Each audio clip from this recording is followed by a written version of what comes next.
ওকে, তো স্টুডেন্টস, আমরা আজকে একটা খুব গুরুত্বপূর্ণ বিষয় নিয়ে উপস্থিত হয়েছি। আজকে যে বিষয়টি নিয়ে আলোচনা করব সেটা হলো দশম শ্রেণীর টেক্সট বইয়ের একটি কবিতা। কবিতাটি হলো দ্য স্নেল, অর্থাৎ একদম অষ্টম অধ্যায়, লেসন 8-এ তোমাদের উইলিয়াম কপারের লেখা একটি টেক্সট কবিতা। এই কবিতা তোমরা পড়বে। উইলিয়াম কপার একজন খুব জনপ্রিয় পোয়েট ছিলেন। তিনি বিভিন্ন ধরনের কবিতা লিখেছেন। তার বিভিন্ন রকম কবিতার মধ্যে দ্য টাস্ক একটা খুব গুরুত্বপূর্ণ কবিতা। এই উইলিয়াম কপারকে আমাদের ওয়ার্ডসওয়ার্থ তিনিও সমালোচনা করেছেন। আমরা যখন পড়েছি উইলিয়াম ওয়ার্ডসওয়ার্থের কবিতা, জন কিটসের কবিতা, আমরা পড়েছি উইলিয়াম শেক্সপিয়ারের কবিতা, তাতে আমরা নিখুঁত ধরনের বিভিন্ন রকম পরিবেশের প্রকৃতির বর্ণনা পেয়ে থাকি। আজকে যে কবিতাটা পড়বো উইলিয়াম কপারের দ্য স্নেল, এই কবিতাতে আমাদের একটা ভিন্ন স্বাদের কবিতা। এটা একটা সেই ভিন্ন স্বাদের জগতে নিয়ে যাবে, যেখানে আত্মতুষ্টির একটা বিষয় থেকে যায়। সেই ধরনের একটা কবিতায় একটা স্নেলের যে প্রাইভেট ওয়ার্ল্ড, নিজস্ব জগৎ, নিজস্ব জগতে আমাদেরকে নিয়ে যাবে। সে যে নিজস্ব আত্মসন্তুষ্টি কিভাবে পায় সেটা আমরা এই কবিতা থেকে বুঝতে পারবো। তো একটা মিনিটের মধ্যে আমরা কিন্তু ওই জগতে পৌঁছে যাব। আমরা সরাসরি চলে যাচ্ছি কবিতার মধ্যে। Two glass or leaf or ফুইট or wall, two গ্রাস ঘাসে, অর লিফ পাতায়, অর ফ্রুইট ফলে, অর ওয়াল, অর্থাৎ ঘাসেও থাকতে পারে, পাতায়ও থাকতে পারে, অথবা ফলেও থাকতে পারে, অথবা দেওয়ালেও থাকতে পারে। দ্য স্নেল স্টিক্স ক্লোজ, আমরা দেখে থাকি দ্য স্নেল স্টিক্স ক্লোজ, খুব নিখুঁতভাবে তাতে আটকে থাকে। Nor fears to fall, is not afraid to fall, সে পড়ে যাওয়ার তার কোনো ভয় থাকে না। As if he grew there, as if he grew there, যেন সেখানে সে বড় হয়েছে। House and all together means to grass or leaf or wall or fruit, it is the house of the snail. He is not fear to fall from his house. সেখানে যেন তার ঘর এবং সব কিছুই। Within that house he secure Heights, আমরাও যেভাবে ঘরের মধ্যে নিশ্চিন্ত মনে থাকি, সেরকম উইথিন দ্যাট হাউস, ওই ঘরের মধ্যে সিকিউর হি হাইট, সে সেখানে কি হয় না নিশ্চিতভাবে লুকিয়ে যায়। হোয়েন ডেঞ্জার ইমিনেন্ট বিটাইটস, অর্থাৎ কি ডেঞ্জার বিপদ, ইমিনেন্ট হঠাৎ করে, বিটাইটস ঘটে যায় চলে আসে, of storms or other harms besides of weather.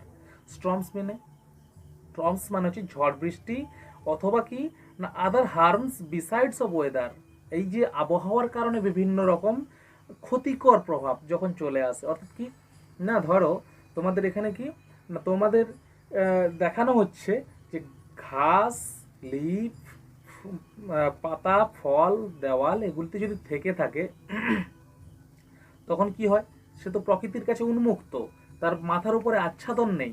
তো সেই আচ্ছাদন যখন থাকছে না, তাহলে তাকে কি হয় না তাকে ভয় পেতে হয় কখন না এই আবহাওয়ার কারণে যে সমস্ত বিপদ আসে, ঝুঁকি আসে, ঝড় বৃষ্টির থেকে যে সমস্ত বিপদ আসে, সেই সমস্ত ঝুঁকিপূর্ণ জায়গা থেকে কি হয় না সে সেই তার যে আপন বাড়ি, সেই বাড়িতে কি না নিশ্চিন্ত মনে লুকিয়ে পড়ে। বলছি give but his horns the slightest touch, অর্থাৎ horns means most sensible part of the snail. এখানে কি না সব থেকে গুরুত্বপূর্ণ জায়গা হচ্ছে গিয়ে তার সব থেকে সেন্সিটিভ পার্ট হচ্ছে গিয়ে তার হর্নস। সেই হর্নস অর্থাৎ সুরগুলিতে যদি তুমি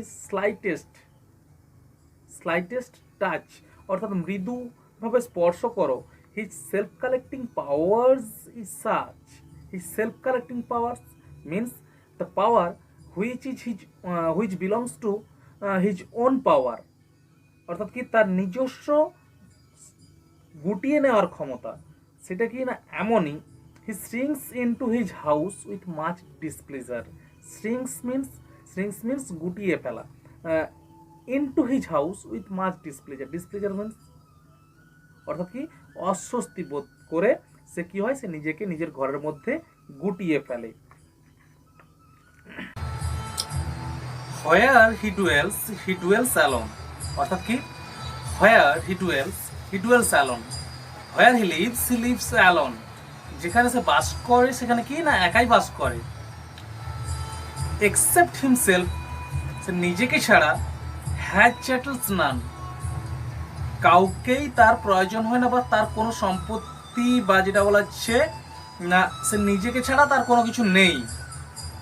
well satisfied to be his own treasure, অর্থাৎ ওই যে সম্পত্তি বললাম, তার নিজের যে সম্পত্তি অর্থাৎ নিজের খোলসের মধ্যে যেটা রয়েছে সেটাই তার সব কিছু, সেটা নিয়েই সে সন্তুষ্ট লাভ করে। অর্থাৎ well satisfied to be his own whole treasure, তার সমস্ত তার যেটুকু সম্পত্তি আছে সেটা নিয়েই সে সন্তুষ্টি থাকে। এটা ছিল তোমাদের ওল্ড সিলেবাস অনুযায়ী, মানে ওল্ড সিলেবাস বলতে 2020-তে যারা মাধ্যমিক দিচ্ছে তো এইটুকু পর্যন্ত ছিল, কিন্তু 2021-এ যারা মাধ্যমিকের জন্য প্রিপারেশন নিচ্ছ আজ থেকে তাদের জন্য কিন্তু আরো দুটো স্ট্যাঞ্জা এক্সট্রা অ্যাড হয়েছে। তো সেই দুটো স্ট্যাঞ্জাতে আমি চলে যাচ্ছি। দাস হারমিট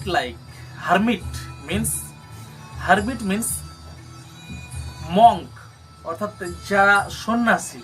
দাস এইভাবে হারমিট লাইক, সন্ন্যাসীর মতো, হিজ লাইফ হি লিডস, অর্থাৎ তার জীবনটাকে সে নিয়ন্ত্রণ করে, লিডস চালিয়ে যায়।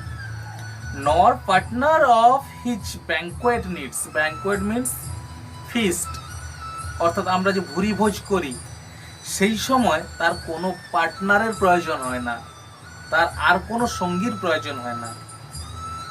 And if he meets one only feeds the ফাস্টার, অর্থাৎ তার খাওয়ারের সময় যদি সে কাউকে পেয়ে যায়, মিটস ওয়ান কাউকে পায় কোনো একজনকে, অনলি ফিডস শুধুমাত্র খায় নিজেই, দ্য ফাস্টার খুব দ্রুততার সহিত, যাতে তার খাওয়ারে আর কেউ না ভাগ বসায়। Who seeks him must be aware than blind. Who seeks, অর্থাৎ যে খোঁজে, হিম তাকে, must be aware than blind, অন্ধের থেকেও কি সে সচেতন হওয়া উচিত তার। He and his house are so combined, এই যে সে এবং তার ঘর কিন্তু একদম কম্বাইন্ড, অ্যাটাচড, অর্থাৎ কি একসঙ্গে যুক্ত। ইফ ফাইন্ডিং ইট, যদি এটাকে খুঁজে পাওয়া যায়, হি ফেলস টু ফাইন্ড, সে খুঁজতে ব্যর্থ হয়, ইটস মাস্টার, তার প্রভুকে। অর্থাৎ এটাই ছিল তোমাদের টোটাল কবিতা। তো এই কবিতার থেকে তোমরা ভালো করে পড়বে। কবি পরিচিতিটা তো বললাম যে এখানে তোমরা কবি তোমাদেরকে একটা আউটার ওয়ার্ল্ডে নিয়ে গেছে, যেখানে তোমাদের একটা স্নেলের নিজস্ব প্রাইভেট ওয়ার্ল্ড, সেই প্রাইভেট ওয়ার্ল্ডে সে যে ওয়েল স্যাটিসফাইড আছে, তার নিজের হোল ট্রিজার সমস্ত সম্পত্তি নিয়ে সে একটা হারমিটের মতো জীবন ধারা অতিবাহিত করে, এবং কি সে কাউকে চায় না, হি চ্যাটলস নানস এক্সেপ্ট হিমসেলফ। এইরকম যে ফ্রেজগুলো আছে এই ফ্রেজগুলির ওপরেই তোমরা ভালো করে পড়ে নাও।